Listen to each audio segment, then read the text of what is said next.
paz de Jesus, aqui é o irmão Renato. Nós estamos de volta aqui no canal Hora Teológica para trazer para vocês aqui uma dica de leitura. Olha, sensacional, hein? Sem dúvida, uma obra aqui para quem está pesquisando Jesus histórico, para quem está trabalhando com arqueologia, né? No caso, uma obra trabalhada aqui no Novo Testamento, alguns personagens específicos, locais específicos. Olha, é de tirar o fôlego essa obra. Para quem está fazendo essa leitura, eu estou lendo, assim, você não consegue parar. É uma obra que faz parte de uma coleção, já vou apresentar qual é. Tá? Antes da gente entrar nesse review aqui, irmãos, dá aquele like, aquela curtida no canal. Você que não é inscrito, se inscreva no nosso canal. Não deixe de passar por esse canal sem fazer parte, marcar com a sua presença.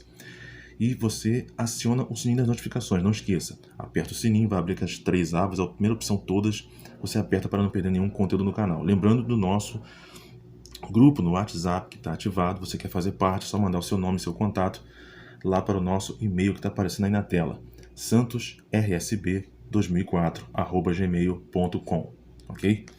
Vamos começar? Nossa, essa obra aqui, olha, merece um destaque. E é uma obra difícil de encontrar. Ó. Um judeu marginal repensando o Jesus histórico. Essa aqui é a segunda edição do John P. Mayer. Imago. Irmãos, simplesmente dispensa comentário. Vou repetir, dispensa comentário.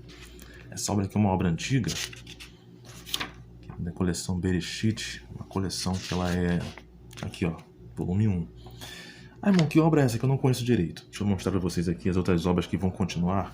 Quem não conhece essas duas obras aqui, ó. Essa aqui que é o volume 2 do livro 1, tá? E o volume 3 do livro 1.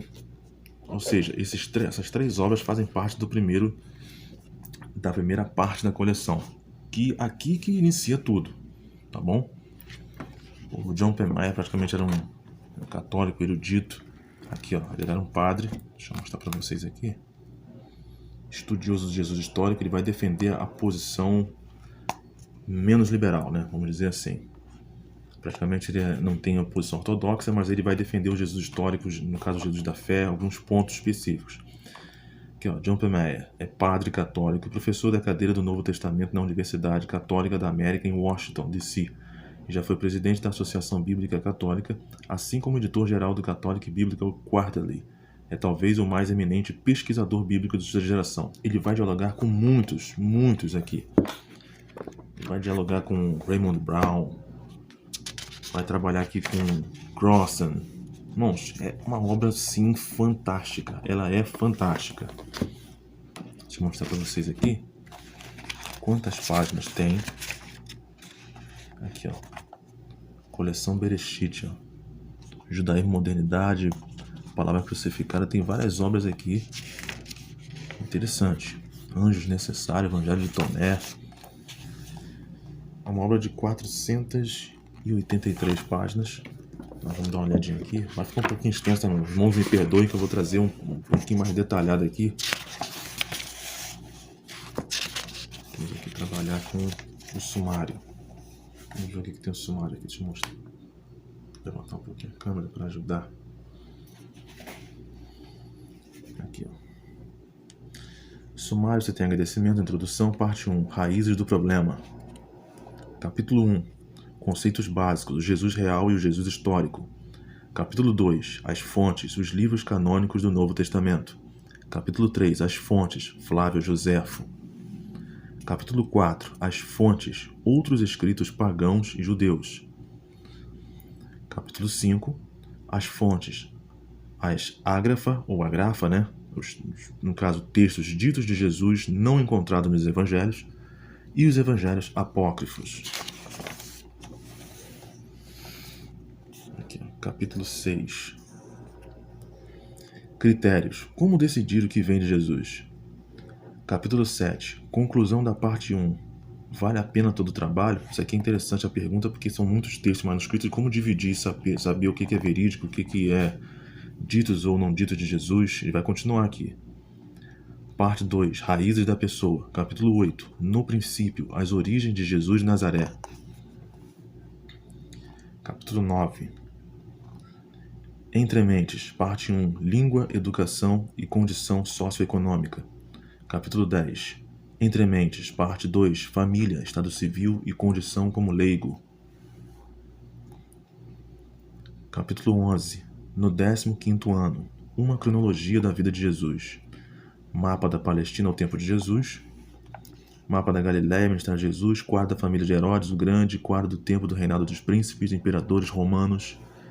Listas de abreviaturas, né? Índices, autores, assuntos. Vamos lá. Deixa eu trazer para vocês aqui essa questão social. Acho que na página 264.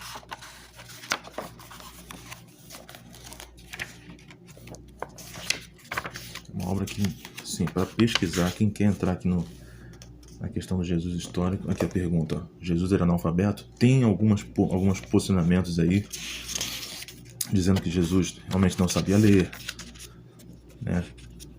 Então, o John P. Malley vai na contramão disso. Ele vai provar aqui, por fontes, olha aqui, ó. Você tem aqui, ó. Ele vai citar, olha só com quem está dialogando, hein? Joaquim Jeremias, outro monstro do Novo Testamento. Efetuou numerosos estudos de todas as ocorrências do aramaico nas palavras de Jesus. Além dos próprios nomes e adjetivos, se relaciona a 25 palavras aramaicas atribuídas a Jesus pelos evangelhos ou por fontes rabínicas. Aramaico, tá? Primeira linguagem. Deixa eu ver onde ele vai. Questão aqui, ó. Deixa eu resumir aqui, senão vai ficar muito longo. Resumindo, a questão das línguas que Jesus falava é complexa, refletindo a complexa situação da Palestina do século I, como uma região quadrilingue, né? Hebraico, aramaico, latim e grego. Não há razão para se acreditar que Jesus sabia ou usava o latim, que era empregado quase exclusivamente pelos conquistadores romanos. É provável que ele usasse um pouco de grego, provável, tá? Para fins profissionais. Por quê? Como questão de carpintaria, como passando por comerciantes, né, tendo contato, e por não falar fluentemente, mas por estar em contato com esses outros idiomas, possivelmente alguma coisa Jesus conhecia, não de forma fluente. É provável que usasse o grego a fins profissionais para comunicar com gentios, incluindo-se neste caso o diálogo com Pilatos durante seu julgamento. Olha o detalhe. No entanto, nem sua ocupação como carpinteiro em Nazaré, nem sua jornada pela Galiléia, restrita a cidades e aldeias profundamente judaicas, exigiam fluência o uso regular do grego. Assim, não há motivo para se pensar que Jesus normalmente transmitia em grego seus ensinamentos às multidões que se reuniam em torno dele. Quanto ao hebraico, aqui, ó, Jesus talvez o tivesse aprendido na sinagoga de Nazaré, hebraico, ou numa escola de cercanias, sendo provável que o usasse ocasionalmente ao debater sobre as escrituras com os fariseus e escribas. Jesus ia até o templo, né? Debatia com doutores da lei, ainda como criança. Então, essa linguagem aqui, como uma linguagem sagrada era ensinada, o hebraico possivelmente também era outra língua falada. Contudo, como mestre que se dirigia a massas de camponeses judeus, cuja língua usual era o aramaico, necessariamente seus discursos e ensinamentos aos correligionários seriam nesse idioma, alguns traços do qual permanecem inseridos nos textos de nossos evangelhos gregos. Tá? Então, assim, ele vai levantar o posicionamento de que pelo menos o aramaico e hebraico era fluente e possivelmente Jesus falava o grego. Tá? Ele não vai afirmar isso. Vamos para a questão aqui interessante dos ágrafas, né? Os ditos de Jesus em outros manuscritos, até porque, lembrando do Evangelho de João, lá no final, quem vai ler o Evangelho de João vai lembrar que há muitos feitos, né? O João vai dizer isso. Há muitos feitos de Jesus que, se pudessem, não caberiam, né, em todos os escritos, todos os livros escritos no mundo. Então tem muita coisa que não chegou até nós, foram perdidos. Aqui, ó.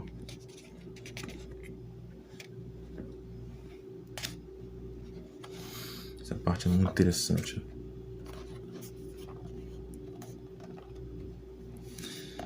As ágrafas, né? As outras fontes desconhecidas dos ditos de Jesus. Ao lado das principais fontes já mencionadas, existe uma extensa massa de material esparso que estudiosos conhecem como ágrafa, literalmente palavras e atos não escritos de Jesus, Sem dúvida temos conhecimento desse material, tão somente porque já foi registrado por escrito em data posterior. A questão é que essas palavras esparsas não estão em qualquer dos 4 evangelhos canônicos. Muito mais ampla que o termo ágrafa é a rúbrica geral, palavras extracanônicas de Jesus, ou seja, não estão nos evangelhos. Essa categoria muito extensa é o assunto do livro de William Stoker, Extracanonical Sayings of Jesus, ou Palavras Extracanônicas de Jesus, que inclui não só o que tradicionalmente é chamado de ágrafa, mas também um grande número de paralelos ou variações das palavras canônicas, paralelos encontrados na literatura cristã. E é muito interessante, irmãos, quando a gente vai dar uma olhadinha, uma coisa que eu vou citar para vocês, pelo menos duas fontes, 2 textos. Os irmãos gravam aí que eu vou mostrar para vocês na tela o texto que está em Atos 20:35, que é um texto ágrafa, dito ali dentro não dos evangelhos, mas do Novo Testamento, e que Jesus não citou dentro dos evangelhos. Está escrito assim: é preciso lembrar-se das palavras do Senhor Jesus, pois foi ele que disse: é mais venturoso dar que receber. Esse dito está em Atos, capítulo 20, verso 35. Outro texto também, aí interessante, porque você vai encontrar esse texto nos pais da igreja, que também são fontes confiáveis, porque vieram logo após os discípulos e tiveram acesso a manuscritos que nós não tivemos. Então eles tiveram acesso ao que Jesus disse. Vamos neles? Esse texto é de Justino.